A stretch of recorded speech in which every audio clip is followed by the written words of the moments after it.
Atom bomb का नया address Putin के किसी डार्क सीक्रेट से कम नहीं है। दावा किया गया कि पुतिन ने एटम बम वाले विमान यूक्रेन के पास वाले एयरबेस से हटाकर दूर किसी सीक्रेट अड्डे पर शिफ्ट कर दिया है।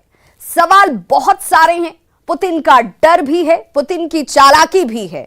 ये रिपोर्ट देखेंगे तो आपको पता चलेगा कि पुतिन का परमाणु बम यूरोप से कितनी दूरी पर है।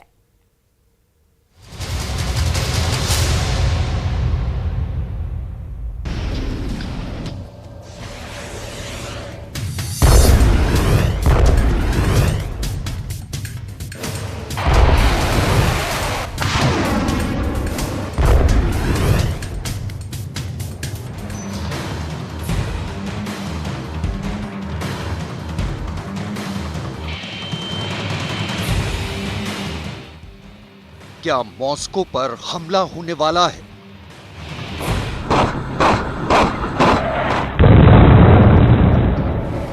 क्या क्रेमलिन टारगेट पर है?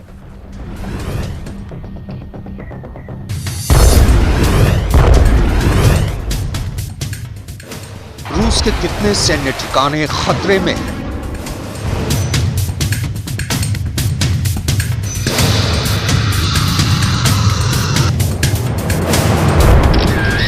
रूस के न्यूक्लियर बॉम्बर पर क्यों खतरा मंडरा रहा है?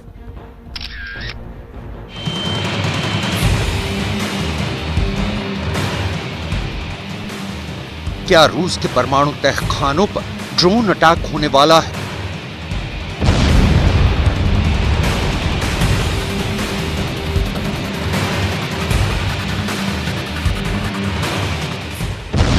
यूक्रेन के शहरों के साथ साथ क्या अब रूस के सैन्य अड्डों पर ऐसे ही बारूद की आग धधकने वाली है? क्या यूक्रेन के ड्रोन रूस के परमाणु युद्ध करने वाले न्यूक्लियर बॉम्बर को तबाह करने वाले हैं? सबसे बड़ा सवाल, क्या यूक्रेन के अटैकिंग ड्रोन से रूस की सेना खौफ में है? ऐसे दावे क्यों किए जा रहे हैं? इसका साक्षात प्रमाण देख लीजिए। प्रमाण नंबर 1, प्रमाण नंबर 2, प्रमाण नंबर 3, प्रमाण नंबर 4, प्रमाण नंबर 5, प्रमाण नंबर 6, प्रमाण नंबर 7, प्रमाण नंबर 8, प्रमाण नंबर 9, प्रमाण नंबर 10। ऐसे प्रमाण पेश कर दावा किया गया है कि यूक्रेन ने अपने हमलावर ड्रोन से रूस के उस एंगेलिस 2 एयरबेस पर एक नहीं 3 बार हमला किया है।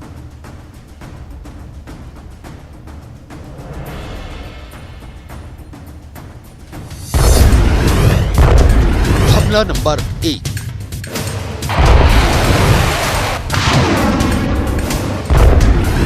हमला नंबर 2,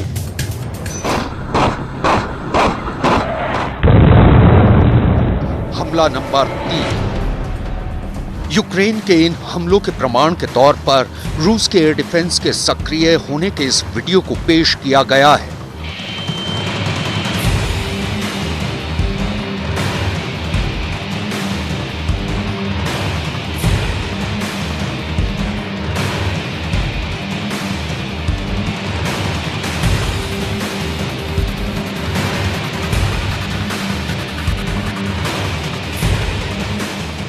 यही वजह है कि दावा किया गया है कि रूस ने अपने परमाणु बम वर्षक बेड़े को एंगेलिस 2 एयरबेस से दूर पूरब में ट्रांसफर कर दिया है।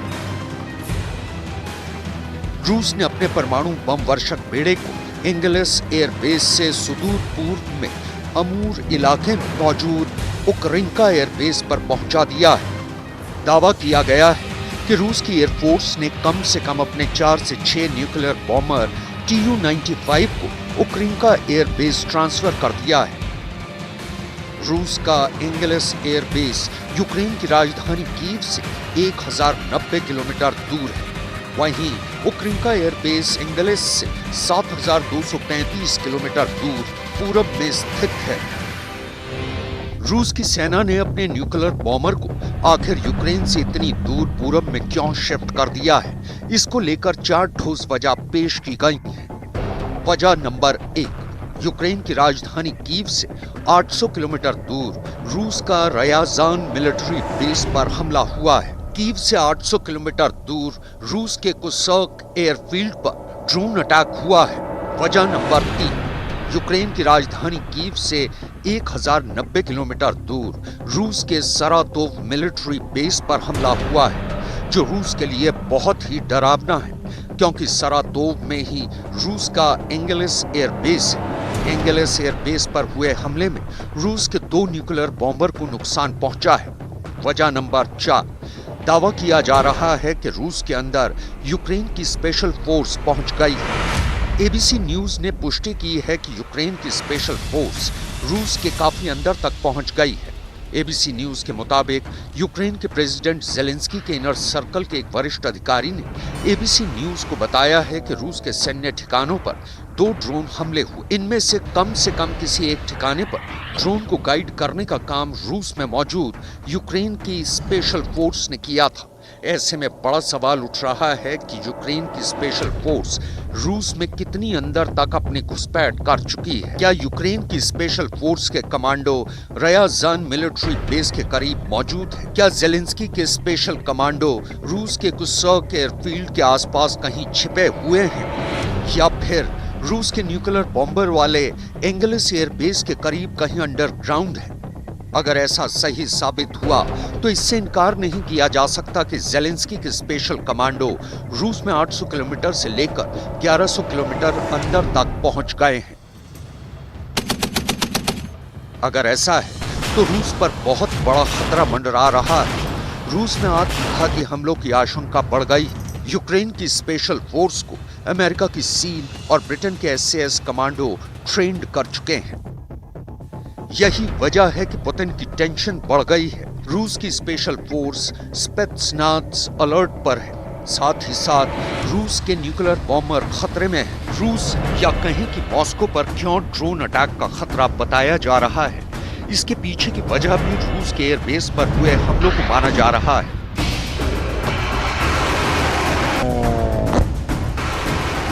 रूस का कहना है कि यूक्रेन के ड्रोन आए और उनके टारगेट पर था रयाजान और साथ में सरातोव। ये दोनों यूक्रेन या कहें कि कीव से इतने फासले पर हैं कि किसी को भी हैरत होगी कि आखिर जेलेंस्की के पास इतनी ताकत कहां से आ गई। सवाल है कि क्या यूक्रेन के पास ऐसी पावर है कि वो रूस में घुसकर हमला करे।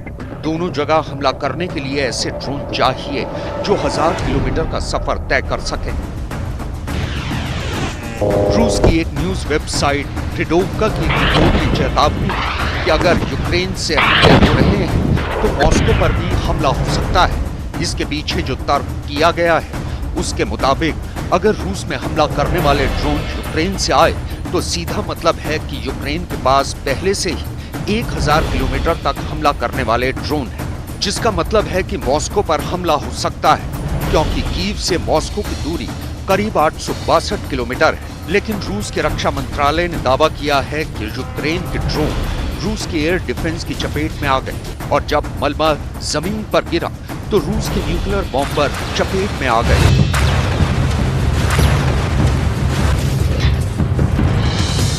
ड्रोन हमले में रूस के न्यूक्लियर बॉम्बर को कितना नुकसान पहुंचा, रूस कितना डरा है, ये रूस के एंगेलिस एयरबेस की सैटेलाइट तस्वीरों से साफ हो जाता है। इस सैटेलाइट तस्वीर को देखिए, इसमें रूस के न्यूक्लियर बॉम्बर के पास फायर ट्रक खड़े हैं ताकि अगर कोई हमला होता है तो फौरन आग को बुझाया जा सके। इसी तस्वीर में दूसरे Tu-95 न्यूक्लियर बॉम्बर पर आग से बचाने वाला फोम लगाया गया है। बॉम्बर को एंगल्स 2 एयरबेस से हटा दिया है, किसी गुप्त ठिकाने पर पहुंचा दिया गया है। 4 दिसंबर से पहले एंगल्स 2 एयरबेस पर कुल 21 न्यूक्लियर बॉम्बर खड़े थे, लेकिन 4 दिसंबर को वहां से 6 न्यूक्लियर बॉम्बर हटा दिए गए हैं। सैटेलाइट तस्वीरों से साफ साफ पता चलता है कि हमले के बाद पुतिन ने जल्दबाजी में 6 परमाणु बम वर्षकों को छिपा दिया।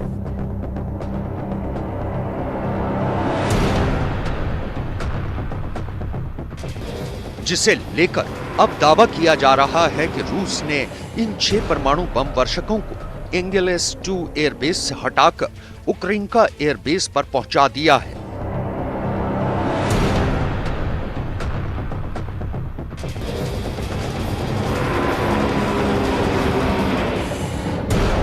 रूस का Tu-95 न्यूक्लियर बॉम्बर क्यों यूक्रेन के लिए टेंशन का दूसरा नाम बन गए थे, इसे यूं समझ सकते हैं कि रूस ने अपने इन दशकों पुराने बॉम्बर को अब एक नई ड्यूटी पर तैनात किया था। इस जहाज में लगे प्रोपेलर की आवाज गजब की है। ये जितना जमीन पर डराती है उतना ही खौफ इसकी उड़ान के बाद दिखता है। इसके प्रोपेलर की आवाज हजारों मीटर की ऊंचाई से बहुत साफ सुनाई देती है। ये रूस की परमाणु स्ट्राइक वाली फ्लीट का बड़ा हिस्सा है। रूस के पास ऐसे 50 से ज्यादा बॉम्बर हैं, जिनमें से कुछ जहाजों को एंगेलेस 2 एयरबेस पर तैनात किया गया था और इन बॉम्बर की मदद से यूक्रेन की सीमा में बिना दाखिल हुए यूक्रेन को दहलाया जा रहा था। एंगेल्स 2 एयरबेस की सैटेलाइट तस्वीर को 29 दिसंबर का बताया जा रहा है। इस तस्वीर में आप साफ साफ देख सकते हैं कि बार बार यूक्रेन के हमलों के साथ साथ ठंडे मौसम के चलते यहाँ हो रही गतिविधियों में कमी आई है। एंगल्स में बर्फबारी साफ साफ दिख रही है, लेकिन इस तस्वीर में 5 Tu-95 साफ तौर पर डी ऑक्साइड है, यानी इन पर पड़ी बर्फ की परत को हटाया गया है। 4 Tu-95 बॉम्बर बर्फ में ढके हुए हैं। 2 Tu-160 ब्लैक जैक बम वर्षक भी बर्फ में ढके हुए दिखाई देते हैं। इस सैटेलाइट इमेज में तो नहीं दिख रहा, लेकिन यहाँ मौजूद न्यूक्लियर बॉम्बर की तादाद में कमी जरूर देखी जा सकती है, क्योंकि 4 दिसंबर से पहले एंगल्स 2 की सैटेलाइट इमेज में कुल 27 न्यूक्लियर बॉम्बर दिखाई दिए थे। जर्मनी के मशहूर न्यूज़पेपर डेर स्पीगल ने मैक्सर टेक्नोलॉजी की सैटेलाइट तस्वीरों का हवाला देते हुए एंगेलेस 2 एयरबेस पर खड़े बम वर्षकों की हाल ही में फुल डिटेलिंग की थी। 1, 2, 3, 4, 5, 6, 7, 8, 9, 10, 11, 12, 13, 14, 15, 16, 17, 18, 19, 20, 21, 22, 23, 24, 25, 26, 27। रूस ने कम से कम 27 बम वर्षक विमान यूक्रेन के काफी करीब एंगेलेस 2 एयरबेस पर खड़ा कर रखे थे। इतनी तादाद में बॉम्बर के होने का मतलब यूक्रेन के लिए बहुत बड़ा खतरा बताया गया था।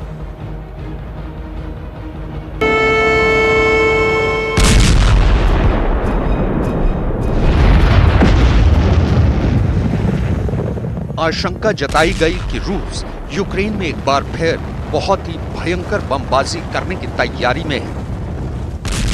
सैटेलाइट तस्वीरों का विश्लेषण करके बताया गया था कि एंगेलेस 2 एयरबेस पर Tu-95 और Tu-160 बॉम्बर खड़े किए गए हैं। ये लंबी दूरी के बम वर्षक हैं। रूस के ये दोनों विमान क्रूज मिसाइलों से दुश्मन पर वार करते हैं। यही नहीं, ये दोनों विमान रूस के न्यूक्लियर बॉम्बर हैं जो परमाणु हमला करने में सक्षम है।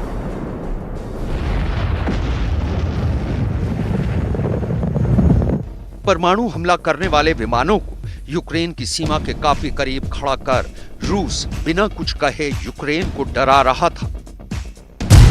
Tu-160 की टॉप स्पीड 2220 किलोमीटर प्रति घंटा है। ये विमान 11,000 किलोग्राम के कुल वजन के साथ उड़ान भरने में सक्षम है। इसके पंखों का फैलाव 56 मीटर है। रूस की सेना में इस वक्त 17 Tu-160 स्ट्रेटेजिक बॉम्बर्स मौजूद हैं, जिन्हें अपग्रेड किया जा रहा है। इसे देखकर यूक्रेन तो यूक्रेन, अमेरिका तक डर गया था,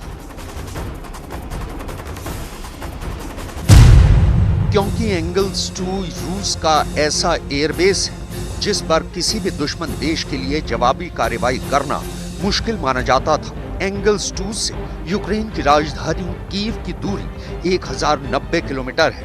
खार्किव एंगल्स 2 से सिर्फ 750 किलोमीटर है। दक्षिणी यूक्रेन का ओडेसा एंगल्स 2 से 1250 किलोमीटर है।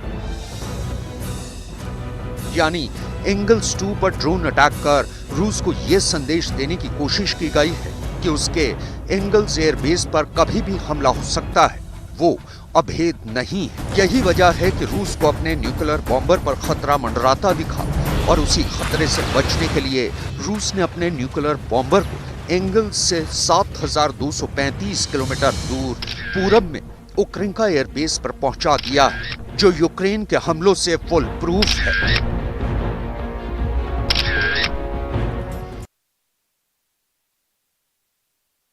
परमाणु बम चलेगा या फेल होगा, यह बड़ा सवाल अब भी बरकरार है, लेकिन उनकी फौज यूक्रेन के अंदर बड़ा नुकसान झेल रही है। पुतिन ने खुद कबूल किया है कि ज़ेलेंस्की के एक हथियार ने उनके एक दो नहीं बल्कि 63 फौजियों की जिंदगी ले ली। ये रिपोर्ट देखेंगे तो पता चलेगा कि पुतिन ने जो हिट लिस्ट बनाई है उसमें नया नाम किसका जुड़ा है, क्योंकि अब पुतिन किसी को भी माफ करने के मूड में बिल्कुल नहीं है।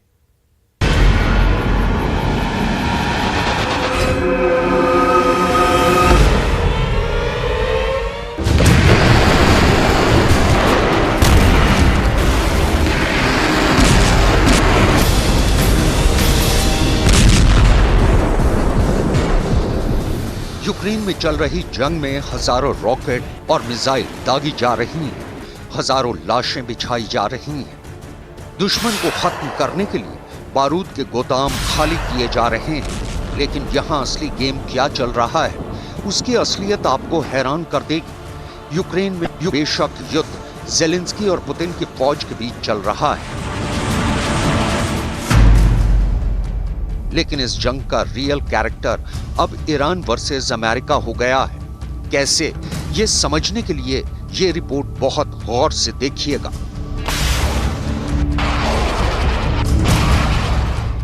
इस युद्ध में जमीन यूक्रेन की है, लेकिन हथियारों के मामले में ये लड़ाई ईरान वर्सेस अमेरिका हो चुकी है।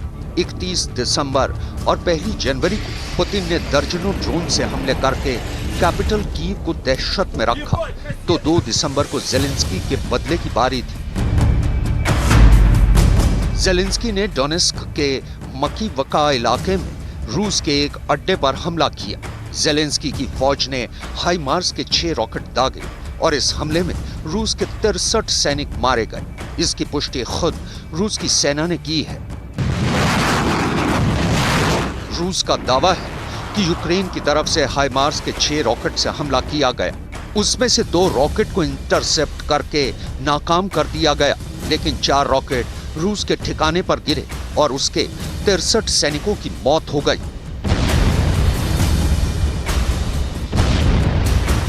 Киевским режимом нанесен удар 6 реактивными снарядами системы залпового огня «Хаймарс» производства США по пункту временной дислокации одного из подразделений российских вооруженных сил в районе населенного пункта Макеевка Донецкой Народной Республики.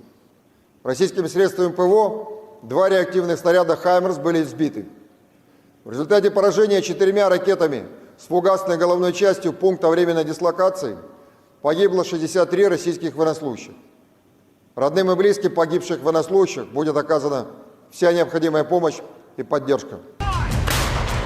हालांकि पूर्वी खेरसोन यानी नीप्रो नदी के दूसरे किनारे पर जो हमला किया गया उसमें तो यूक्रेन ने इससे भी बड़ा दावा किया है, और वो ये है कि खेरसोन में चुलाकोवका इलाके में पुतिन के 500 सैनिकों को या तो मार दिया गया है या फिर वो गंभीर रूप से जख्मी हुए हैं।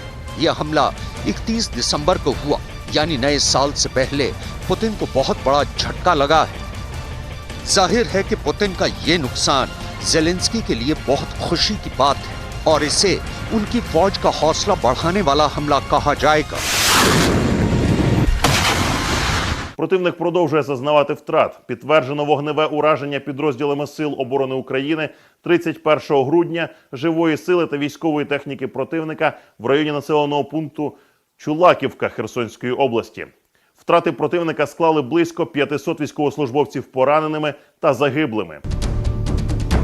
वैसे यूक्रेन के दावों को गंभीरता से नहीं लिया जाना चाहिए, क्योंकि यूक्रेन इस वक्त रूस के नुकसान को बढ़ा चढ़ा कर पेश कर रहा है और इसमें सच्चाई से ज्यादा प्रोपेगेंडा नजर आता है। ज़ेलेंस्की कह चुके हैं कि पुतिन अब अपने सैनिकों को मौत के मुंह में धकेल रहे हैं। ज़ेलेंस्की ये भी कह चुके हैं कि यूक्रेन का युद्ध रूस की फौज के लिए मौत का कुआं बन गया है और पुतिन उसमें अपने हजारों सैनिकों की जान दांव पर लगाने के लिए तैयार है। देखा जाए तो 31 दिसंबर से 2 जनवरी के बीच रूस की 13 पोजीशन पर यूक्रेन की तरफ से हमले किए गए और हर जगह रूस को बड़े नुकसान का दावा किया जा रहा है। 1 січня 2023 року підрозділами Сил оборони України здійснено вогневе ураження особового складу російських окупантів в районі населеного пункту Федорівка Херсонської області. Кількість втрат ворога уточнюється.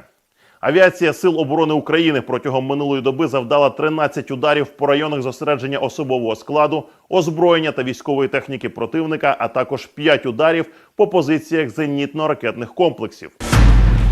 वहीं 31 दिसंबर को जेलेंस्की ने पुतिन के 45 शाहिद ड्रोन मार गिराने का दावा किया था और अब 2 जनवरी को रूस के 27 और शाहिद ड्रोन मार गिराए हैं। ये यूक्रेन की तरफ से अपडेट किया गया है। शाहिद ड्रोन को मार गिराकर जेलेंस्की ने कीव और कई शहरों पर रूस के हमले को नाकाम किया है।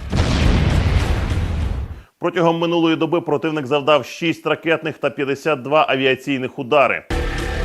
यूक्रेन युद्ध में शाहिद ड्रोन का जवाब हाइमार्स का काउंटर अटैक कहा जा रहा है और इस तरह यूक्रेन में ईरान वर्सेस अमेरिका वाला युद्ध भी खुलेआम लड़ा जा रहा है।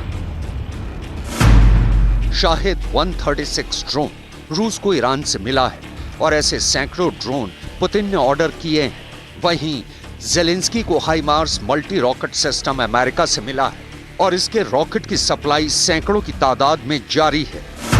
यानी इस पूरी लड़ाई में अमेरिका के राष्ट्रपति जो बाइडेन और ईरान के राष्ट्रपति इब्राहिम रईसी के बीच सीधी टक्कर हो रही है।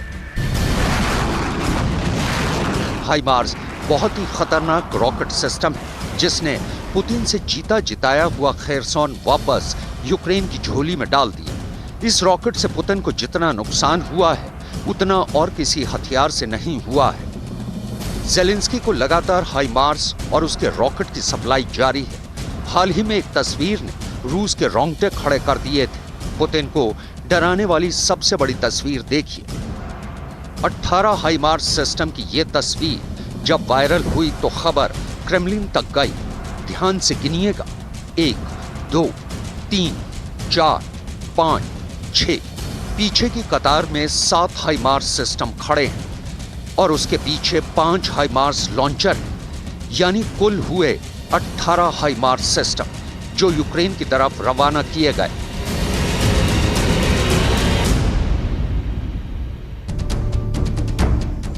अब देखिए हाइमार्स के वो नए रॉकेट जो जेलेंस्की को लगातार सप्लाई किए जा रहे हैं। ये युद्ध का वो असलहा है जिसने पुतिन को पीछे हटने को मजबूर कर दिया है। युद्ध में रूस की फौज को ज्यादा से ज्यादा नुकसान पहुंचे, ये अमेरिका का भी मकसद है। ये हाइमार्स का M30A1 रॉकेट है जिसकी रेंज 90 किलोमीटर से ज्यादा है। ये रॉकेट GPS से गाइड किया जाता है और जहां ये गिरता है वहां कैसा नुकसान होता है ये आप इन दिल दहला देने वाले धमाकों को देखकर समझ सकते हैं। ये रॉकेट एक क्लस्टर बम की तरह काम करता है और जहां ये गिरता है वहां धमाके के बाद प्राण हर लेने वाले छर्रे निकलते हैं।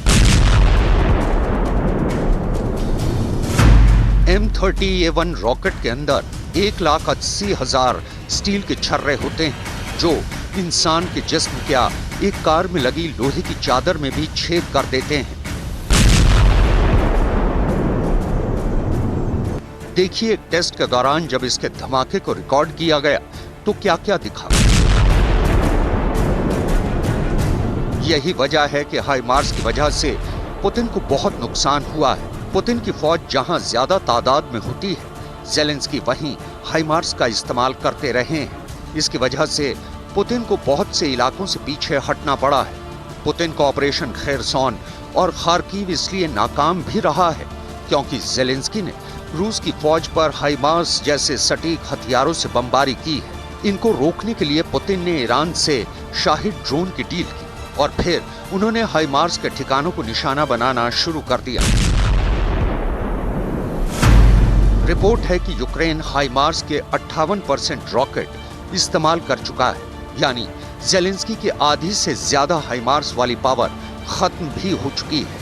जेलेंस्की के लिए फौरी राहत की बात यह है कि हाइमार्स के 18 नए सिस्टम उन तक पहुंच चुके हैं और इसीलिए जेलेंस्की पुतिन के खिलाफ लगातार बाउंस बैक कर रहे हैं। जहां भी हाइमार्स जैसे अटैक होते हैं उससे क्या तबाही होती है, इसका वीडियो भी देख लीजिए। ये डॉनबास में एक अस्पताल है जिसके करीब यूक्रेन की फौज ने हाइमार्स रॉकेट सिस्टम से हमला किया है। पहली खेप में जेलेंस्की के पास 16 हाइमार्स सिस्टम भेजे गए थे। हाइमार्स के एक सिस्टम में 6 रॉकेट लगाए जाते हैं। यूक्रेन अभी तक एक महीने में 7200 रॉकेट तक दाग रहा है। हाइमार्स का एक रॉकेट 1 करोड़ 30 लाख रुपए का आता है। चौंक गए?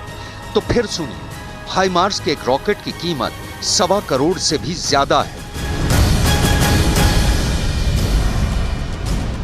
ऐसे में आप सोच सकते हैं कि अमेरिका यूक्रेन को बचाने की या कहें कि पुतिन की फौज पर हमलों के लिए कितनी बड़ी कीमत चुका रहा है। इसलिए जो बाइडेन पर भी बहुत ज्यादा दबाव है कि वो जेलेंस्की तक सप्लाई चेन को लगातार कैसे जारी रखेंगे।